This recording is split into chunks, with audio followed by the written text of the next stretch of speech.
आओ दोस्तों, खौफ की एक काली रात में आपका स्वागत है। किश नाम का एक लड़का जिसे अकेला रहना पसंद था। स्कूल में भी उसका एक या दो ही दोस्त होगा। एक बार स्कूल में ग्रुप फ़ोटो होती है, उसे पसंद नहीं आता। वह एक किनारे पर जाकर बैठ जाता है। फोटोग्राफर फ़ोटो खींचता है। वह एक तरफ बिना मन के बैठा रहता है।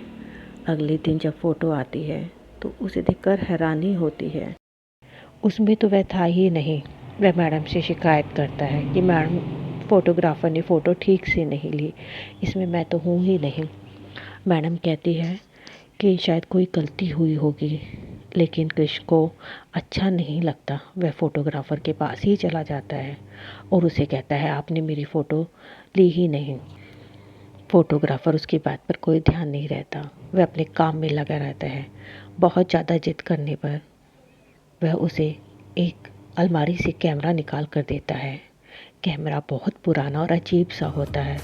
वह उसे देते हुए कहता है, लो, अपनी फ़ोटो खुद ही खींच लो और कैमरा भी अपने पास ही रख लेना।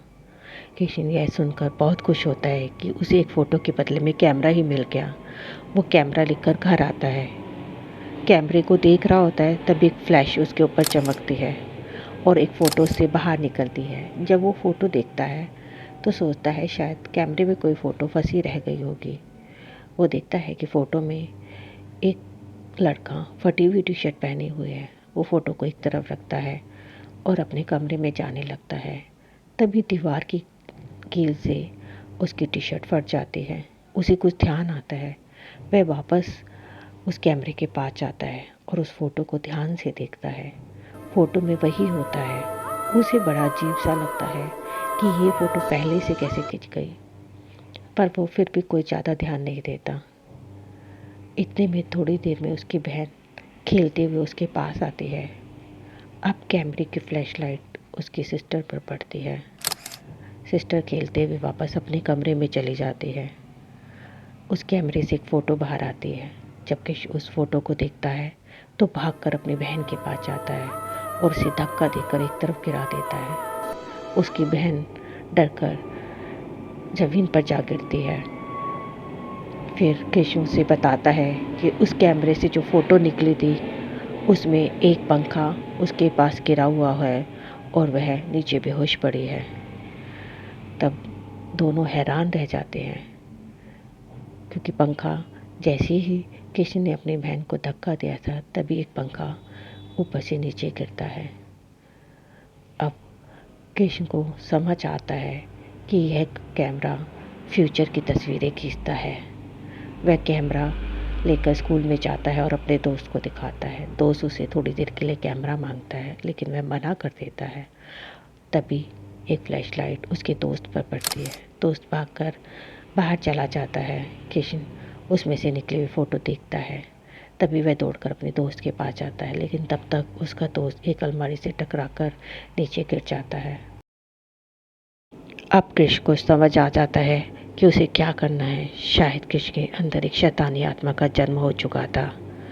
अब वह जिसके साथ भी बुरा करना चाहता, उस कैमरे की फ्लैशलाइट उस पर डाल देता था और उसके साथ कुछ ना कुछ बुरा होता था। अब वह उस कैमरे को छुपाकर और बड़े ध्यान से रखता था।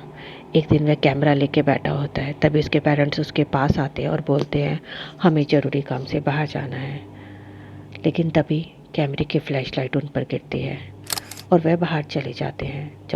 जब कैमरे से फ़ोटो निकलती है तो कृष्ण उसको देखकर बुरी तरह से घबरा जाता है। उसमें उसके माता पिता की कार का एक्सीडेंट होता है और दोनों मौके पर ही मर जाते हैं। यह देखकर कृष्ण बुरी तरह से घबराता है और अपनी बहन को कैमरे की सारी बातें बताता है। अब दोनों बुरी तरह से रोते हैं, पर क्या किया जाए। कृषि कहता है, मैं इस कैमरे को वापस कर आता हूँ। वह फोटोग्राफर के पास जाता है, लेकिन वो स्टूडियो से कहीं नहीं दिखाई देता। वहाँ पर एक बहुत ही बढ़िया स्टूडियो बना होता है। वह अंदर जाता है तो वही फोटोग्राफर फ़ोटो खींचने में लगा होता है। पहले तो वह उसकी तरफ कोई ध्यान नहीं देता। जब वह बार बार उसके पास जाता है तो वह उसे उस कैमरे की सच्चाई बताता है। कहता है, मैंने ये कैमरा तुम्हें नहीं दिया, बल्कि इस कैमरे ने तुम्हें चुना है। तुम जानते हो, जिस दिन तुम्हारी फ़ोटो खींची थी और तुम फ़ोटो में नहीं आए थे, मैं समझ गया था। अब इस कैमरे के शैतान ने तुम्हें चुन लिया है। पहले मैं तुम्हें ये कैमरा देना नहीं चाहता था, पर तुम्हारी जिद के कारण मैंने तुम्हें ये कैमरा दिया। किसी को समझ नहीं आता, वो कहता है देखो इस पे शैतान का निशान बना है, और वह कैमरा लेने से मना करता है। कहता है अब मैं इसे वापस नहीं ले सकता, 10 साल ये मेरे पास रहा और इसने मेरी से किस्मत छीन ली। ये कैमरा जिसके पास भी जाता है, अपने एहसानों के बदले में उससे उसकी किस्मत छीन लेता है, और उसके साथ कुछ ना कुछ बुरा होता ही रहता है। किसी को कुछ समझ नहीं आता, वह कैमरे को लेकर आता है, उस कैमरे को बाहर रखकर तोड़ देता है। लेकिन जब वापस कमरे में जाता है तो कैमरा ऐसा का ऐसा उसके सामने होता है। अब वह पूरी तरह से घबराया होता है। तभी उसके दिमाग में एक आइडिया आता है। वह एक मिरर रख और उसके सामने कैमरे को रख देता है। कैमरे की फ्लैशलाइट मिरर पर पड़ती है और एक आवाज़ के साथ कैमरा ब्लास्ट हो जाता है। कैमरा हमेशा के लिए ख़त्म हो जाता है। तभी किश के पिता का फ़ोन आता है और उसे बताते हैं कि अभी अभी हम एक कार एक्सीडेंट से बचे हैं। किश यह सुनकर खुश हो जाता है और वह सोने चला जाता है। पर कहते हैं ना, आत्मा को कौन ख़त्म कर सकता है।